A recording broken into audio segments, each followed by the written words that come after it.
You will arrive at your destination.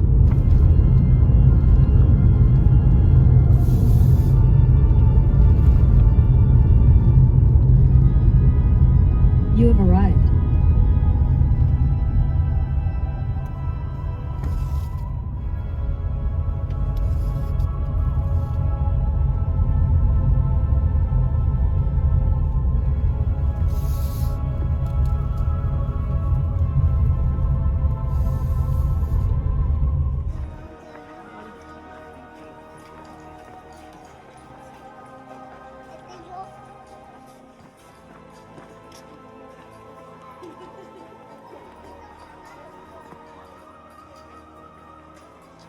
Yeah, wait here.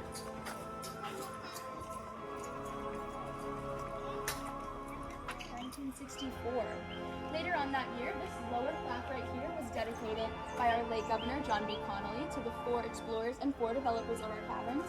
And then that upper plaque was added later on to honor... Stay. Come.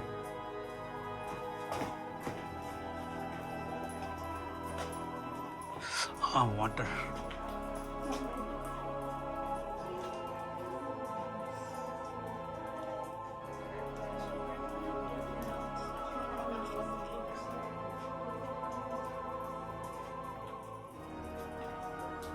Cut this inside here.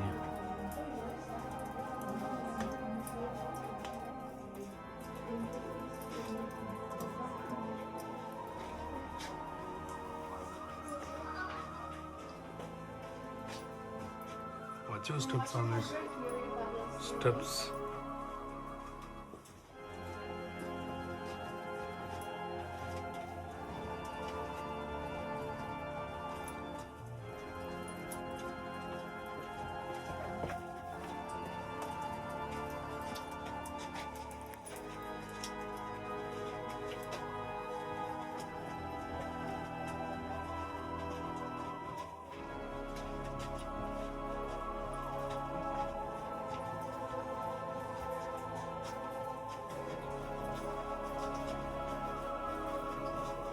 Just see about. See.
Welcome in, y'all. As we enter, feel free to take a seat. We're going to hang out here for a little while, so I do recommend you sitting and give a chance. We've got a couple more benches all the way down here, and then we also...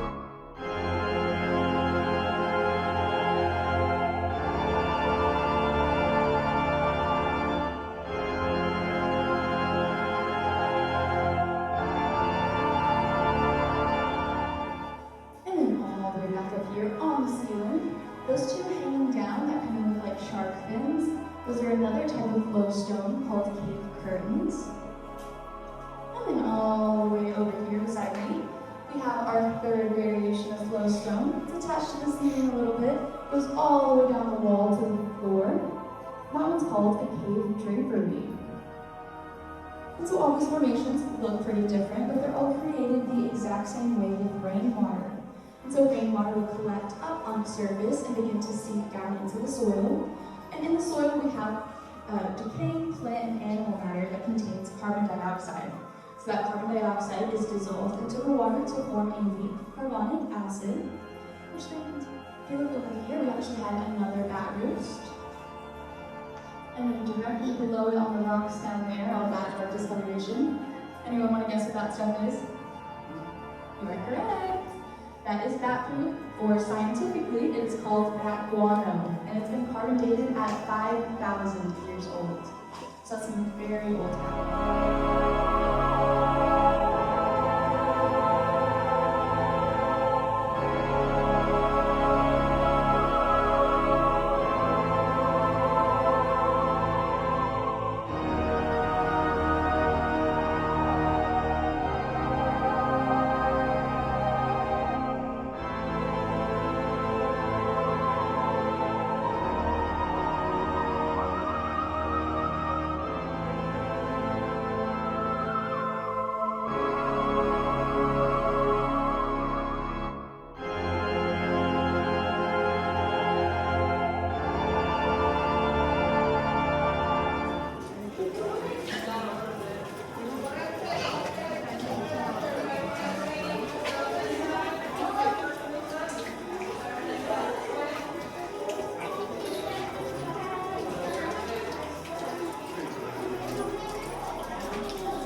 Watch your head.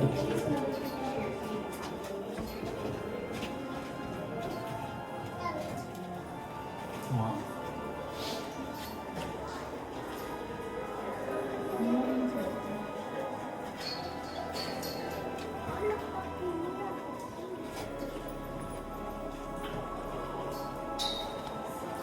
This is awesome.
Which is how we got the name for this room. And then if we look over a little to the left, you'll see these tall, thin stalagmites. These are called broomstick stalagmites, and they grow like that because the water dripping in that area drips very slowly and steadily. Now even further to the left, you'll see the second tallest column in our cavern system. We call it the totem pole, and it's 32 feet tall with an 8-inch diameter. And so back in Pluto's anteroom, I told y'all a little bit about how our formation. And so at this point, 20 million years ago, this room still doesn't exist, right? This is just a solid block of limestone pretty much. But with that crack up there in the limestone, water was now more easily able to enter the limestone and dissolve it away. And so over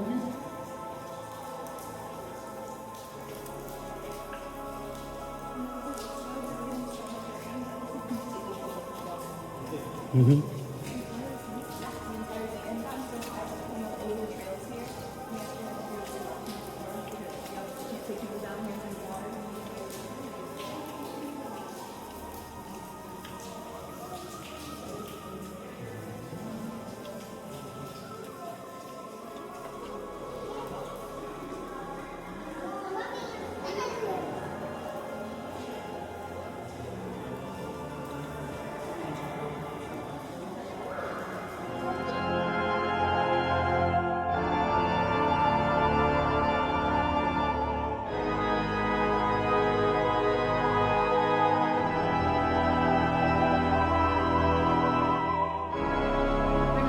550 feet below the natural bridge.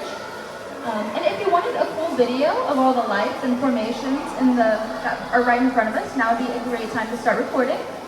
So this room is 50 feet wide, 50 feet tall, and 250 feet long. Welcome to Castle of the White Giants.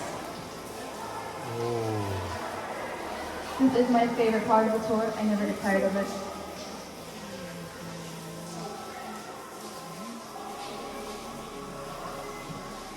It's so awesome.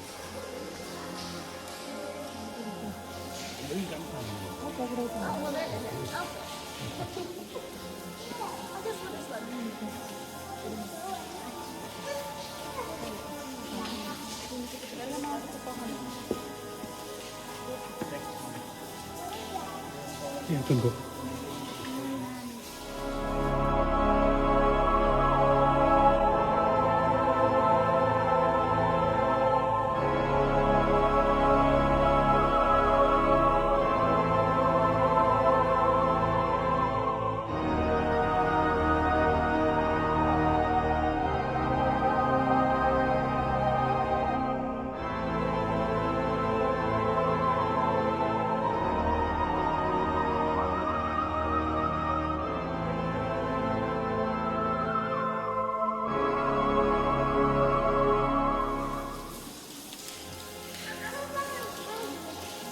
Even did you see this?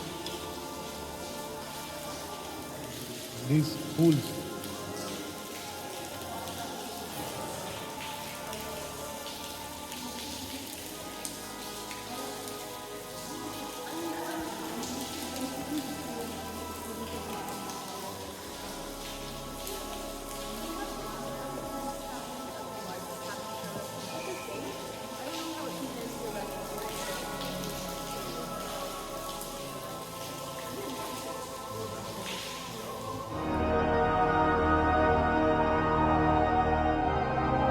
With an 8-foot diameter.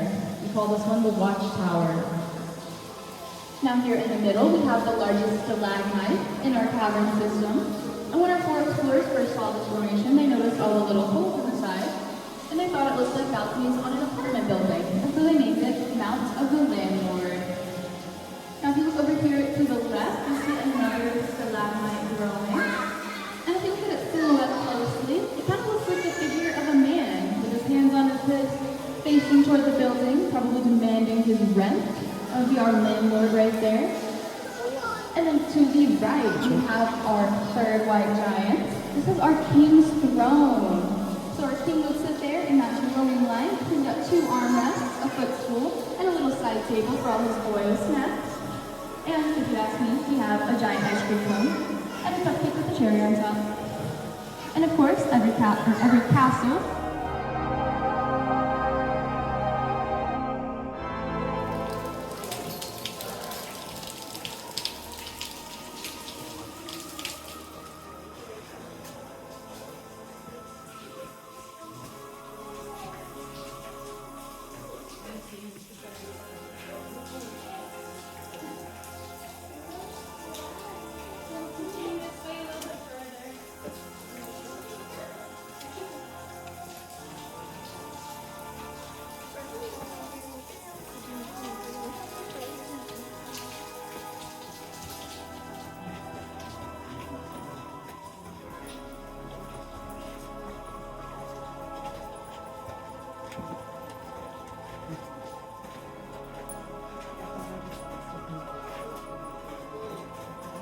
And again, that's the path that our 4 explorers had to take when coming from Castle of the White Giants into this room, and they had to climb all the way up those rocks to get in here. And when they did that, they thought it was so dark and scary that only a monster would live there. And so they named it Grendel's Canyon after the monster from the poem Beowulf.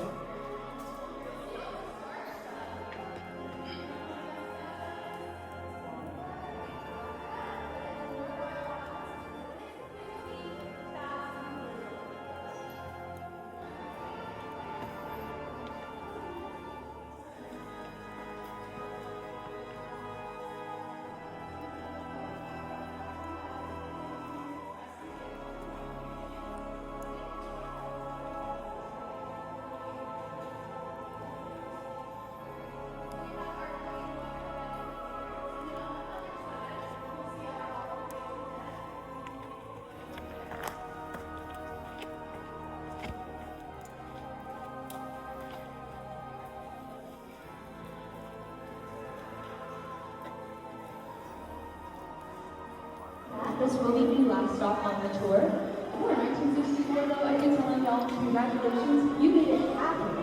We're gonna turn around and go all the way back through the entrance. Now, that wasn't very popular for obvious reasons, and so in 1965, we blasted out this exit tunnel right here. That'll take us up that last 85 feet to the surface. So, up the exit tunnel, there are going to be some